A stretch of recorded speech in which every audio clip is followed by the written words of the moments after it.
Welcome to another episode of JB360. We have here the Windone E2. This is sort of like a Sur-Ron style type e-bike, and the reason I say that is if you kind of look at the frame here, you kind of have this like sort of moto seat kind of cradle over here in the back. But one of the things that does stand out, that does make it sort of like a Sur-Ron, is this swing arm design back here. As you can see, Sur-Ron actually has sort of this similar design in terms of the swing arm part, and overall it does have that kind of look. But if you were to kind of dig a little bit deeper, it does kind of resemble the same frame as the all-new Ghost Cat that came out this year.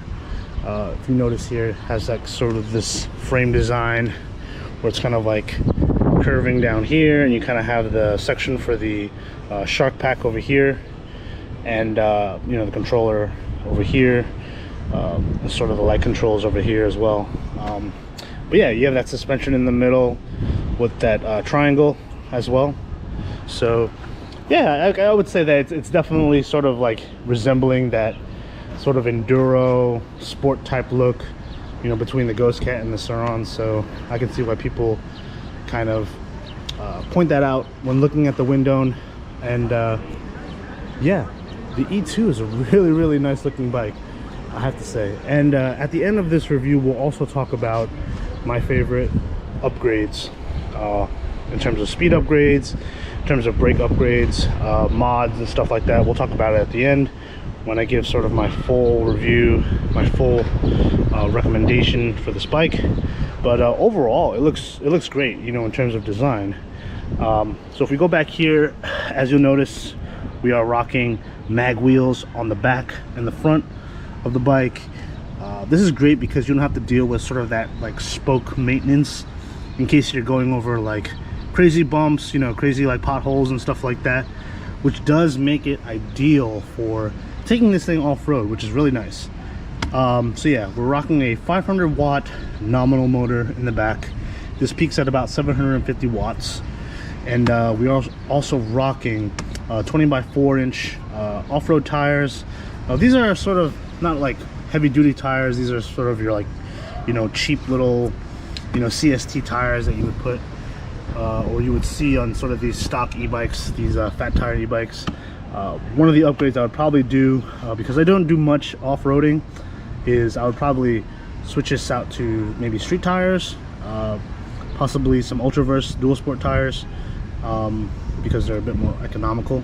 So that would be one of my recommendations. But nonetheless, you do get decent off-road tires. Definitely want to add slime to these because these do pierce easily. So yeah, this is rocking a 160 millimeter rotor in the back, coupled with front and rear hydraulic brakes. These are from RSX. I'm not too familiar with this brand, but the build quality does seem pretty good in terms of budget hydraulic brakes. As you can see here, you can actually put the mineral oil within here. You got the reservoirs over there. Stopping power was pretty decent, but we'll test that out more once we get on the road with this. Also, with this particular model, you do have front and rear fenders. These are pretty sturdy plastic in the back. The front one does kind of jiggle a little bit, even though I've tightened the screw up quite a bit. Still kind of moves a little bit. So as we work our way to the dash over here, we actually have 5 pedal assist modes. So pedal assist 1, 2, 3, 4, and 5. Really nice colored dash here. Displays the battery indicator up top, as well as the percentage once you start moving with the bike. Also just has a trip meter in terms of miles per hour, and also your total mileage gained as well. And I do like this sort of little toggle switch here where you can actually adjust the modes. It's really noticeable sort of on the left side, especially with the big plus and minus signs here. You have your power button here on the bottom. Really user friendly. So you would hit that, hold it down to turn it off, hold it again to turn it on over here. You even have a power switch here for the light.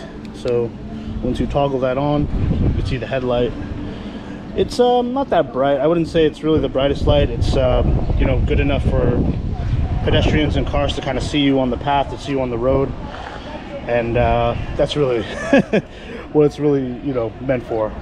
You could upgrade that to something a little bit more aftermarket with a higher lumen count, but for stock, it's not bad. Also, one thing to note, we have here our front shocks with dual preload here, one preload for the left, one preload for the right side, which does help with rebound. Speaking of suspension, the rear shock is actually located over here, sort of like in this, with this triangle piece sort of like peeking out. It's actually really nice. The rebound on the rear shock is actually very responsive. Also, one thing I forgot to mention here, we have a 7-speed Shimano shifter here with the quick switch toggle buttons here, so you can cycle through the gears. With this bike, you're not going to see me pedaling as much.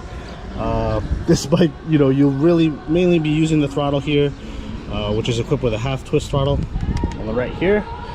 And yeah, I mean, these kind of come standard with a lot of these fat tire e-bikes. Although, you know, for me, you know, if it's a bike that's going over 25-30 miles an hour, you're not going to really need this unless you really want to pedal. So you do have that option as well with the cadence sensor at the bottom over there. So as we work our way down to the bottom over here, you can see we have the Shimano derailleur. One thing that kind of concerns me a little bit is the derailleur kind of extends out too close to the bottom here. I'm assuming if you were to take this off-road or doing some sort of heavy trails, you're going to want to watch out for that, because this can snag on, like, you know, twigs or some kind of like brushery that, like, you know, that you're coming across when you're going through the trails and stuff like that.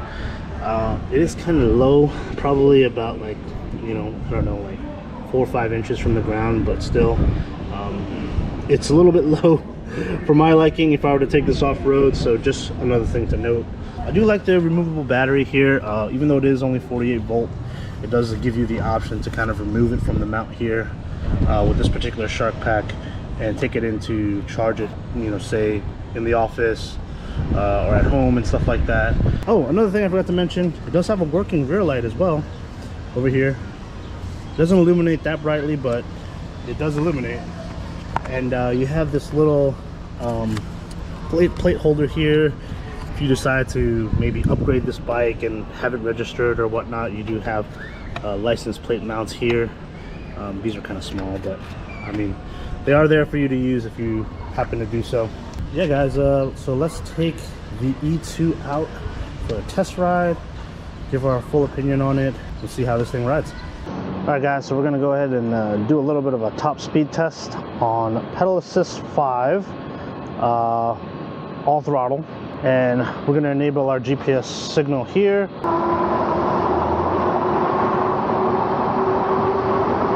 Alright, here we go, guys.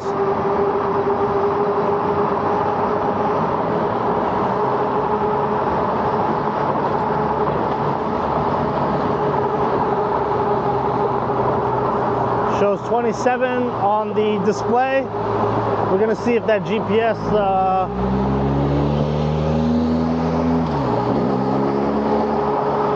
is accurate. It's still at 27, 28. Oh, drop right down to 26. It's my little quarter-mile run that I usually do.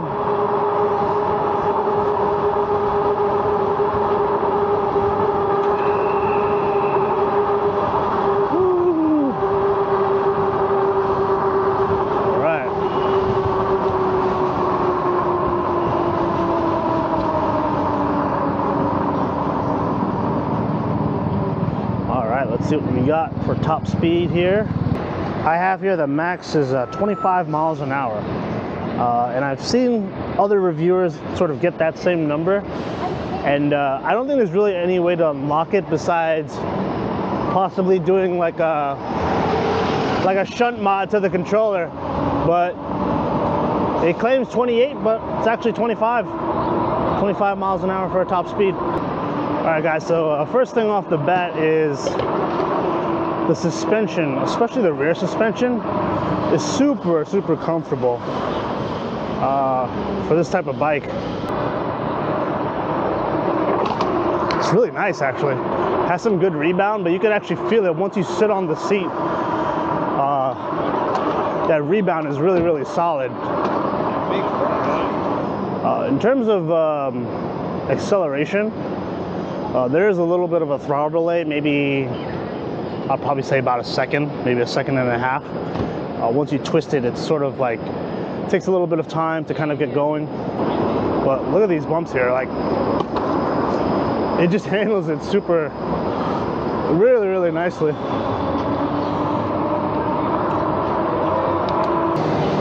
But as you can see, like with the throttle delay, look, once I snap the throttle, sort of takes a little bit of time to kind of pick up.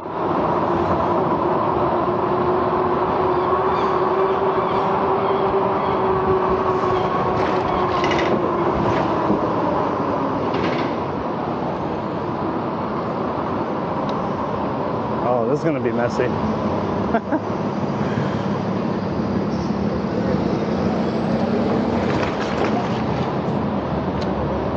Yeah, but really nice. Even the front shocks, actually, I feel very little like rigidness, you know, especially when the front shocks hit like a pothole. It feels really nice. Okay, I'm gonna try and get in front of this guy here. On your right.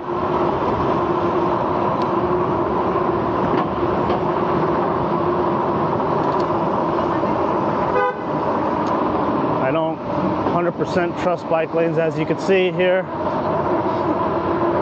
Everyone's just kind of doing their own thing. Woo. But man, the ride does feel solid in a good way. I've been reading on some reviews from some people, and they feel 1000 watt would be a nice upgrade for this bike. I do kind of agree in some sense, but I mean, if you're just cruising, especially in like a, you know, kind of like an urban setting, you know, I feel as though 750 watts, even though it is peak, is really all you need for that kind of commuting.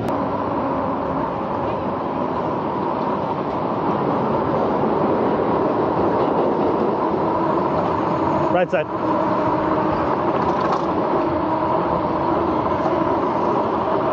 The only thing I'm sort of not a fan of is probably the derailleur placement.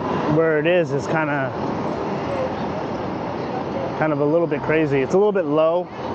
If you were to kind of take this thing off-road and you're, you know, passing through some rocks and, you know, shrubbery and stuff like that, it could get kind of caught in the chain.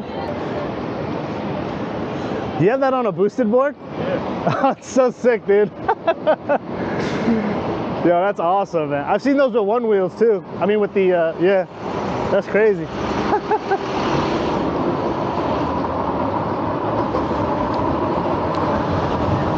NYC always surprises you, man. It's crazy.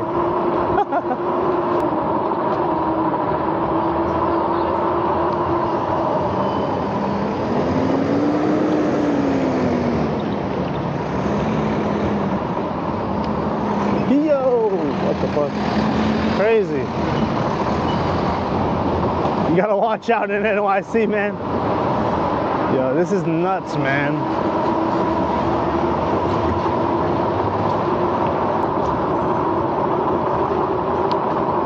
Check the brakes out.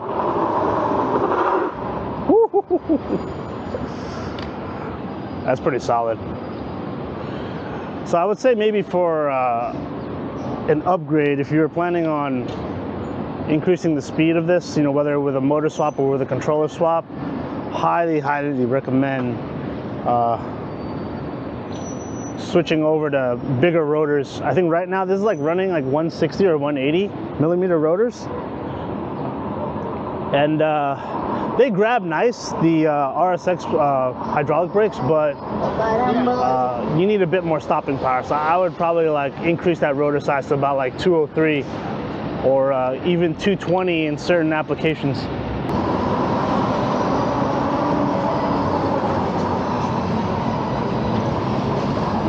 This is a real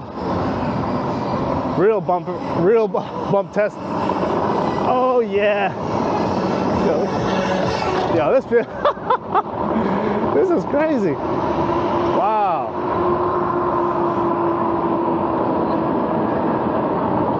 That thing did so well. Also another thing, when you do pedal the bike, so right now I have it on pedal assist 4. Let's increase it to pedal assist 5 just so you guys can get an idea. I mean, to be quite honest, you're probably not going to be pedaling this that much. It's a little bit awkward feeling, especially if you have like long legs. You see my knees are kind of like almost touching the top of the bars over here. But I wouldn't say it's the most comfortable bike to pedal, but it is doable. Another thing I forgot to mention is how nimble this bike is. Woo-hoo. Like, you could probably take this off of nice little curb jumps and stuff like that. And I think because the motor is so small, you don't really have to worry about sort of like clanking that motor, you know, from like impact. At least not as much as if you were to put like a 3000 or like a 5000 watt motor on it. But yeah, this bike feels super solid. See? That suspension is so crazy. I still can't get over how comfortable it is. The seat is not too bad. It's a little bit of,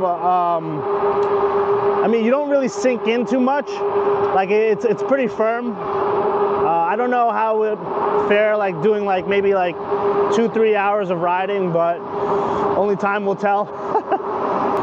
Yeah, I could see, man, if you put some good like off-road tires on this thing,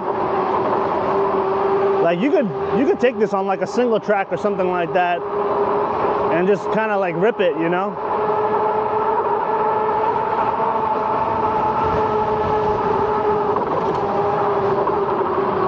Also, if I didn't mention, this frame is aluminum, you know, so which pretty much contributes to why it's so light. But yeah, if I'm pedaling, it's you know, not the best, like I mentioned before. It's just an awkward position to be in. That's why it's better off just pinning the throttle, honestly.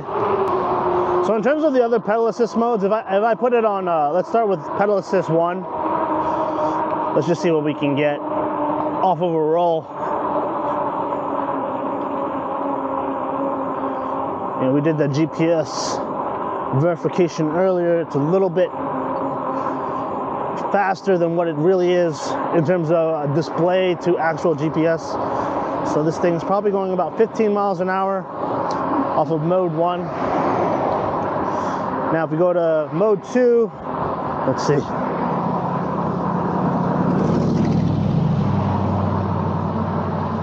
I should go back to mode 1. Yeah. It's about 10 miles an hour, I would say. And I start looking like a clown pedaling a bike. All right, let's bump it up to level 3. Okay, maybe about like 12 miles an hour, I would say.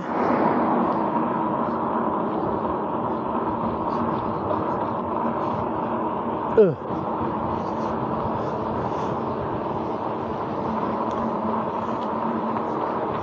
Oh yeah, okay. Let's go to 4. All right, this one feels a little bit more better. Pedaling up to 17 miles an hour, I think.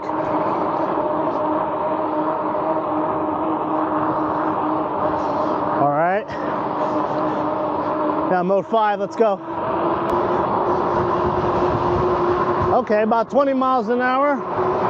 All right, 22.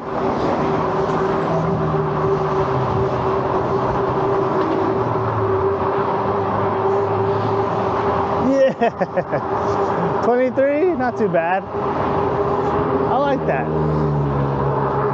All right, guys, just got done riding the E2, testing it out.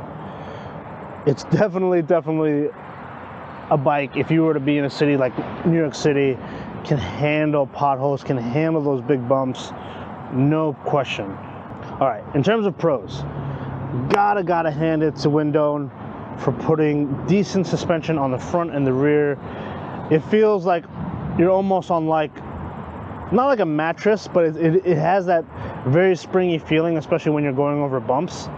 But at the same time, it's very stable. So I have no issues. Like if you were the type of person to take this off-road, I'd be like, definitely the bike that can handle it. You know, I would get better off-road tires, but neither here nor there. Super nimble. I love the fact that Windone kept that in mind when designing this bike, that it could be used for that everyday cruiser, but at the same time, if you do want to use it for leisure, for going, you know, on trails and stuff like that on the weekends, this is the perfect bike for that. Another pro I'd have to mention would be the dash.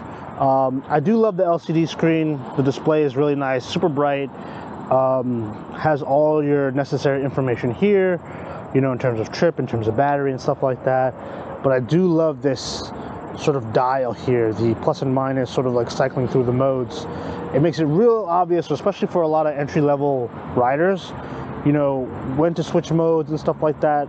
It's all available here, and they made it in sort of like a really straightforward design, you know, with the big pattern plus and minus symbols over here, your power button, and your light toggle and switch. Overall, a very solid dash. So another plus I would have to mention are definitely the mag wheels.